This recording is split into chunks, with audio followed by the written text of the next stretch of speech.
बटेंगे तो कटेंगे। समाज के अंदर आपने कभी सुना है कि किसी चमार ने किसी ठाकुर की मूंछ काट दी? सुना है?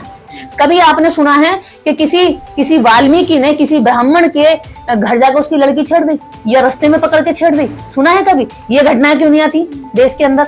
अगर जातिवाद नहीं है तो सामान्य घटनाएं आनी चाहिए ना, दोनों तरफ से आनी चाहिए।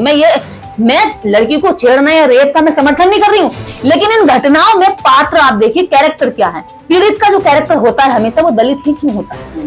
वो दलित की औरत है, उसकी बेटी ही क्यों होती है? वो हमेशा उसी का दर्द क्यों होता है?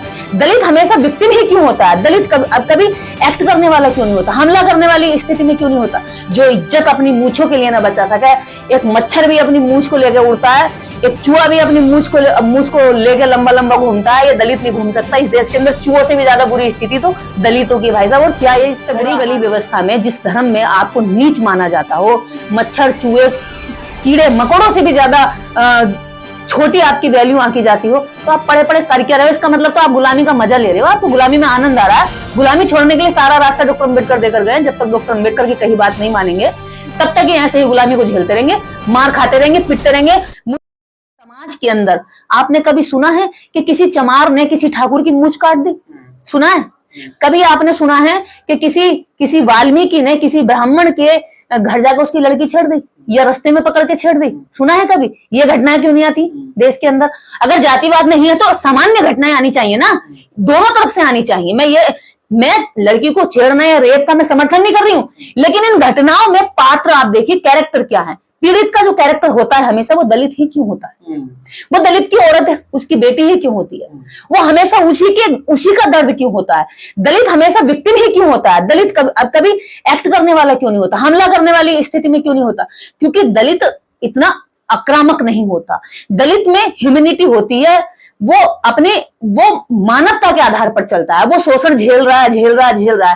लेकिन मैं ये कह रही हूँ, अति जो होती है, कहते हैं ना अति का बरसना भला, ना अति की बरसनी धूप, ना अति का बरसना भला, ना अति की भली धूप, और ना अति का बोलना, ना अति का चुप। तो ये जो समाज अति कर रहा है ना चुप रहने की, ये इसकी चुप्पी, इसकी बहनों की, इसकी बेटियों की, इसकी जंगल की जमीन की और इसकी आबरू की हर तरह से लुटवाई करवाएगा और करवा रहा है। जो इज्जत अपनी मूंछों के लिए ना बचा सके, एक मच्छर भी अपनी मूंछ को लेकर उड़ता है, एक चूहा भी अपनी मूंछ को लेकर लंबा लंबा घूमता है, ये दलित नहीं घूम सकता। इस देश के अंदर चूहों से भी ज्यादा बुरी स्थिति तो दलितों की भाई साहब। और क्या ये इससे बुरा हाल होगा? लेकिन जो गरीब है, जो कमजोर तबके में रह रहे हैं, जहाँ पर बहुत ज्यादा बैकवर्ड इलाका है, वो लोग क्या करें? वो उनके हाथ पैरों में जान है ना। मैं ये कह रही हूँ, जितने भी गरीब तबका, जहां आपके पास गांव में ना आपके पास खाने को है, ना आपके पास जमीन है, ना आपके पास जायदाद है, ना आपके पास बहुत बड़ा भवन बनाया हुआ, आपने की बड़ी अच्छी इमारत बना रही है, इसको छोड़ के नहीं जा सकते, बाप दादों की इमारत मिली हुई है, इससे बड़ा मोह प्यार है। एक झोपड़िया टूटी हुई तुम्हारे पास, और तुम्हारे पास कुछ नहीं है वहां से जाने के लिए, तो उस झोपड़िया को छोड़ करके अपनी पूरी पीढ़ियां उस झोपड़ी के नीचे क्यों बर्बाद कर रहे हो? निकल करके शहरों की ओर जाओ ना, छोटा छोटा काम कर लो। जरूरी नहीं है कि तुम्हें बड़ा सा बिजनेस मिलेगा और तुम उस एम्पायर के मालिक बनने के लिए तुम शहर जाओगे। अरे मैंने ये देखा है कि मेरे खुद के गांव से जिस व्यक्ति ने गांव छोड़ दिया था 20 साल पहले, जिस व्यक्ति ने डॉक्टर अम्बेडकर को पढ़ लिया था 10 साल पहले, उसके घर में परिवार में तरक्की हुई है, उसके बच्चों ने शिक्षा, उसके बच्चों ने एजुकेशन ली है। जो पिछली पीढ़ी के लोग जो बौद्धिस्ट बन गए तो उनके बच्चे आज विदेशों में पढ़ रहे हैं। ठीक है, जिस सड़ी गली व्यवस्था में, जिस धर्म में आपको नीच माना जाता हो, मच्छर चूहे कीड़े मकोड़ों से भी ज्यादा छोटी आपकी वैल्यू आंकी जाती हो, तो आप पढ़े पढ़े कर क्या रहे हो? इसका मतलब तो आप गुलामी का मजा ले रहे हो, आपको गुलामी में आनंद आ रहा है। गुलामी छोड़ने के लिए सारा रास्ता डॉक्टर अम्बेडकर देकर गए। जब तक डॉक्टर अम्बेडकर की कही बात नहीं मानेंगे तब तक ही ऐसे ही गुलामी को झेलते रहेंगे, मार खाते रहेंगे, पिटते रहेंगे। मुझे अब मूंछ कटवाने वाले से कोई भी संवेदना नहीं है। अगर तेरी मूंछ वो काट रहा है तो तू 10 की पकड़ के मूंछ काटता क्यों नहीं है? तेरे हाथ टूटे हुए हैं क्या? तेरे घर में परिवार में औरतें नहीं है? ये औरतें दिन भर में जो हंसिया दराती चलाती हैं दूसरों की खेती किसानी काटने के लिए, तुम्हारी सुरक्षा के लिए नहीं चला सकती? या तुम जो हाथ पैर चलाते हो घर में अपनी औरतों पर मारने के लिए, जब दुश्मन तुम्हारी मूंछ काटता तब तुम्हारे हाथ पैर टूट जाते हैं, जब इनमें जान नहीं होती है। यही दलित समाज अपनी औरत में मर्दानगी दिखाता है दारू पी करके, लेकिन जब इसकी इज्जत का बार होता तब ये मर्दानगी भूल जाता है। ये अपने बच्चे को 4 रुपए की पेंसिल नहीं दिला सकता, 200 रुपए की दारू पी जाएगा पूरे दिन भर में, तब इसकी मर्दानगी बहुत ऊंची होती है। लेकिन जब कोई दुश्मन आकर के इसको अपना पेशाब पिलाए तो इसकी मर्दानगी चूल्हे में चली जाती है। तो ये ऐसा वाहियात घटिया जो सोच के जो हमारे समाज के अंदर जो तबका है, जो बड़ी संख्या बन चुकी है, ऐसे लोगों से मेरी जरा भी सिंपैथी नहीं है। ऐसे लोगों को मैं लानत भेजती हूँ और शर्म भेजती हूँ। अगर तुम नहीं सुधरोगे तो इस समाज को बदनामी दिलाओगे। बहुत सारे दलित समाज के जो प्रोग्रेसिव लोग हैं, अच्छी नौकरियों में, अच्छी स्थिति में, वो लोग अपनी आइडेंटिटी छुपा कर रहते हैं। अगर वो ऐसा कर, इसका कारण है, देखिए दलित ने अपनी टूटी हुई झोपड़ी छोड़ दी, ठीक है, टूटी झोपड़ी की जगह अच्छा मकान बना लिया। उसने अपनी टूटी चप्पल छोड़ दी, उसकी जगह अच्छा जूता पहन लिया। उसने अपने फटीचर जो चिथड़े पहनता था गांव में, फटे हुए कपड़े, वो भी छोड़ दिए, उस खोल से भी निकल के आ गया, वो सूट बूट पहनने लगा। लेकिन जातिवाद का जो कीड़ा है दिमाग के अंदर, कहते हैं ना कि जातिवाद केवल सवर्णों में नहीं है। आपको बहुत अच्छे से समझनी होगी ये बात। जातिवाद केवल सवर्णों में नहीं है, जातिवाद अवर्णों में भी है। जो जाति से नीचे, उनके अंदर सबसे ज्यादा जातिवाद है। कैसा जातिवाद? कि वो डरता है कि यार किसी को ये पता चल गया मेरी जाति ये है तो वो मेरी इज्जत छोड़ देगा करना। तो ये सबसे गंदा और घटिया जातिवाद है। वो तुम्हें नीच मानते हैं, इसमें कोई बड़ी बात नहीं, कोई किसी को नीच मान सकता है, लेकिन तुम खुद को खुद नीच मान रहे हो, इससे ज्यादा घटिया बात तुम्हारे लिए कुछ हो ही नहीं सकती। तो जो शहर में आकर के, हाँ, जो शहरों में आकर के मकान बना लिए, घर बना लिए, दुकान बना लिए, बिजनेस खड़े कर लिए, एम्पायर खड़े कर लिए, उसके बाद भी अगर तुम ये सोच रहे हो कि यार मेरी जाति का पता चल जाएगा, तो तुमने अभी तक केवल और केवल फूटी कोड़ी के बराबर अपनी इज्जत नहीं कमाई है, जो तुम दम लगा के ये कह सको कि yes I am this is, मैं ये हूं। और अगर ये नहीं कह पा रहे हो तो इसका मतलब ये है जो तुमने पैसा कमाया, जीवन जीने के लिए पैसा कमा लिया, लेकिन सम्मान पाने के लिए तुमने अपनी इज्जत का जो डर था वो अभी तक नहीं निकाला है। और जब तक ये जाति का डर तुम्हारे पेट में रहेगा, तब तक तुम्हारा दुश्मन तुम पर हावी रहेगा। अगर तुमने शहरों में आके घर बना लिया, अपनी गरीबी से पीछे छुड़ा लिया है, तो इस जाति से भी पीछे छुड़ाओ। और जाति से पीछा तभी छूट सकता है जब अपने मन से ये डर निकाल दोगे कि तुम नीच हो। लेकिन मैम, जातिवादी और मनुवादी लोग अपने अंदर क्यों सुधार नहीं ला रहे हैं? एक तरफ जो है सरकारें हिंदुत्व की बात करती हैं, हिंदू राष्ट्र बनाया जाए। जातिवादी लोग क्यों सुधार लाएंगे मेरे भाई? जब जाति से शोषित हो रहा, पहले वो लाए ना।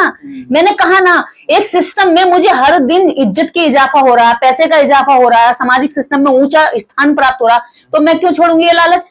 बोलो ना। जिसका इसमें नुकसान हो रहा है वो इस सिस्टम को बदलेगा। और रही बात, कहते हैं कि सारे हिंदू एक हो जाओ, तो सारे हिंदू एक होने वाले, वो सारे जितने भी बनते हैं कि हम बहुत बड़े पुरुष हैं, बहुत बड़े मर्द हैं, हिंदू एकता बना रहे हैं, वो सारे हिंदू आकर के भी दलित भाई के साथ अपनी मूछें कटवा में क्या मैं कि भाई एक बात, दलित भाई की मूछ कट गया, हम सारे हिंदू होने की बात हुई, तो हम सबकी मूछें कटेंगी।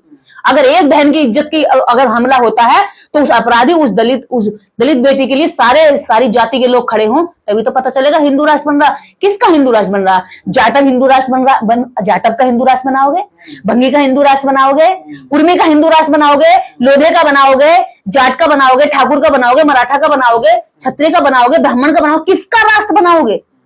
हिंदू के अंदर 6743 जातियां हैं, तो इसका मतलब ऑलरेडी हिंदू धर्म 6743 जातियों का धर्म बनेगा, राष्ट्र बनेगा। तो ये तो इतना बिखरा, इतना विखंडित, इतना आपस में टूटा फूटा और लड़ाई झगड़ों का राष्ट्र बनेगा। यहाँ पर ब्राह्मण जो है क्षत्रिय को नीच समझेगा, और क्षत्रिय जो वैश्य को नीच समझेगा, और वैश्य और बाकी नीचों को नीच समझेगा। शूद्र जो नीचे की ओबीसी की जो जातियां वो दलितों का अछूत समझेंगी, और दलित जो आदिवासी को अपने से दूर समझेगा। तो भैया ये बताइए, हिंदू राष्ट्र किसका राष्ट्र बन रहा? किसके लिए बन रहा? जाटवों के लिए, ठाकुरों के लिए, पंडितों के लिए, ब्राह्मणों के लिए, किसके लिए बन रहा? ये इतनी सी डेफिनेशन हमें बता दीजिए ताकि हम भी तुम्हारे हिंदू राष्ट्र को समर्थन करें। गुंडे हैं, ये अपराध करने से पहले सोचते नहीं कि पुलिस कानून कुछ तो डर नहीं होता। जातिवादी गुंडों को इसलिए डर नहीं होता है क्योंकि डराने जिसके ऊपर अत्याचार हो रहा होता है, एक तो उसमें दम नहीं होता है विद्रोह करने का, दूसरा जो पुलिस है, प्रशासन है, और जो राजनीतिक नेता हैं, ऐसे गुंडे, ऐसे अपराधियों को समर्थन करते हैं, क्योंकि उनकी भी जो सोच है वो भी समाज के लिए, इस दलित समाज के लिए इतनी अच्छी है, इतनी प्रोग्रेसिव अभी तक नहीं हुई है। जिस डॉक्टर अंबेडकर का झूठा उनका छोड़ा हुआ पानी संसद के अंदर नहीं पिया जाता है, तो सोचिए कि जो इतना साफ सुथरा रहने वाला व्यक्ति, सूट बूट पहनने वाला व्यक्ति, जो पूरे विश्व में उस समय भी जो जब संविधान लिखे जा रहे तो देश के अंदर, दुनिया के अंदर कुछ ही लोग ऐसे थे जो संविधानों को लिख सकते थे, और डॉक्टर अंबेडकर इतने बड़े विशालतम भारत के संविधान को लिखते हैं, ऐसे व्यक्ति के हाथ से पानी नहीं पिया गया था। तो आप कैसे सोच सकते हैं कि आज का जो नेता, उस समय के चले आ रहे नेता, वो अभी भी जो है उनकी सोच घटियापन खत्म हो गया होगा और वो जो है यहाँ पे जातिवाद को छोड़ देंगे?